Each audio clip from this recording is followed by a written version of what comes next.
Super star Mahesh Babu ఊహించని చిక్కుల్లో పడ్డారు. సురానా గ్రూప్, సాయి సూర్య డెవలపర్స్ వ్యవహారంలో మహేష్ బాబు ఈడీ అధికారులు నోటీసులు పంపారు. విచారణకు హాజరు కావాలని ఆదేశించారు. ఈ నెల 28న ఉదయం 10:30 హైదరాబాద్ లోని ఈడీ హెడ్ క్వార్టర్స్ కి రావాలని నోటీసులు జారీ చేశారు అధికారులు. ఈ నెల 16న హైదరాబాద్ లో సోదాలు చేసింది ED. Surana group, Sai Surya developers ఆఫీసులతో పాటు ఈ సంస్థల అధినేతల ఇళ్లపై ఈడీ దాడులు చేసింది. ఆ తర్వాత ఈ పరిణామం చోటు చేసుకుంది. సాయి సూర్య డెవలపర్స్ అడ్వర్టైజ్మెంట్ లో నటించినందుకు మహేష్ బాబుకు ఆ సంస్థ యాజమాన్యం 5.9 కోట్ల రూపాయల రెమ్యునరేషన్ ఇచ్చినట్లు ఈడీ అధికారులు గుర్తించారు. ఈ రెమ్యునరేషన్ లో 2.5 కోట్ల రూపాయలు మనీ లాండరింగ్ ద్వారా కంపెనీ యాజమాన్యం మహేష్ బాబుకు ఇచ్చిందనే ఆరోపణలు ఉన్నాయి.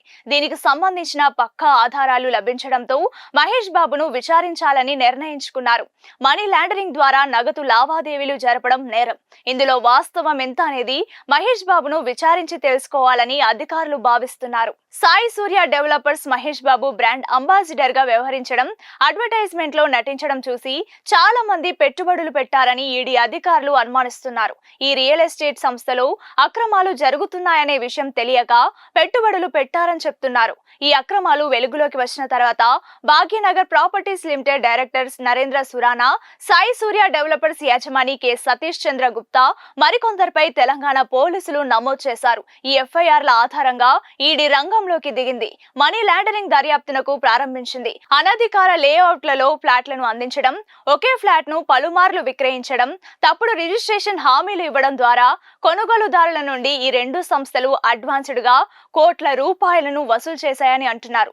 సాయి సూర్య ప్రాజెక్టులకు మహేష్ బాబు బ్రాండ్ అంబాసిడర్ గా వ్యవహరించడం వల్ల ఈ వెంచర్ వెనుక ఉన్న మోసాలు తెలియక చాలా మంది పెట్టుబడి పెట్టారని, అడ్వర్టైజ్మెంట్ ద్వారా వారిని మహేష్ బాబు ప్రభావితం చేశారనే ఆరోపణలు ఉన్నాయి. మహేష్ బాబుకు సంస్థ యాజమాన్యం రెమ్యునరేషన్ చెల్లించిన విధానం వివాదాలకు కారణమైంది. ఆయనను ఈడీ ముందు నిలబెట్టేలా చేస్తోంది. దీనిపై నిఘా వేసింది ఈడీ. ఏప్రిల్ 16వ తేదీన జరిగిన సోదాల సందర్భంగా 100 కోట్ల రూపాయల మేర అనుమానాస్పద లావాదేవీలు ఉన్నట్లు ఈడీ తెలిపింది. రాజమౌళి సినిమా అప్డేట్స్ కోసం ఈగర్ గా ఎదురు చూస్తున్న అభిమానులకు ఇప్పుడు ఈ వార్త షాక్ ఇచ్చింది. ఈడీ అధికారులు మహేష్ బాబుకు నోటీసులు ఇవ్వడంతో ఫ్యాన్స్ ఆందోళన వ్యక్తం చేస్తున్నారు. ఈడీ నోటీసులపై మహేష్ బాబు ఎలా స్పందిస్తారో చూడాలి.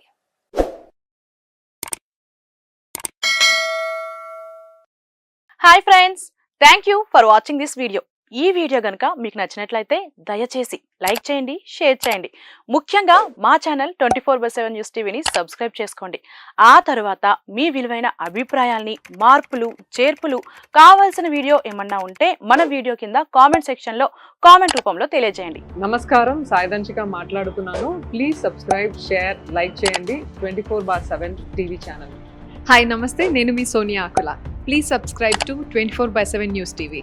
హాయ్ అండి, అందరికీ నమస్తే. నేను Mankota Prasad. Please do subscribe 24/7 news TV. Political, entertainment and infotainment updates కోసం like, share, subscribe 24/7 news TV. Hi friends, thank you for watching this video. ఈ వీడియో గనుక మీకు నచ్చినట్లయితే దయచేసి లైక్ చేయండి, షేర్ చేయండి. ముఖ్యంగా మా ఛానల్ 24/7 న్యూస్ టీవీని సబ్స్క్రైబ్ చేసుకోండి. ఆ తర్వాత మీ విలువైన అభిప్రాయాల్ని, మార్పులు, చేర్పులు, కావాల్సిన వీడియో ఏమన్నా ఉంటే మన వీడియో కింద కామెంట్ సెక్షన్ లో కామెంట్ రూపంలో తెలియజేయండి. నమస్కారం, సాయిదంచిక మాట్లాడుతున్నాను. ప్లీజ్ సబ్స్క్రైబ్, షేర్, లైక్ చేయండి 24/7 టీవీ ఛానల్. హాయ్ నమస్తే, నేను మీ Sonia Akula. Please subscribe to 24/7 news TV. Hi అండి, అందరికీ నమస్తే. నేను Mankota Prasad. Please do subscribe 24/7 news TV. Political, entertainment and infotainment updates కోసం like, share, subscribe 24/7 news TV.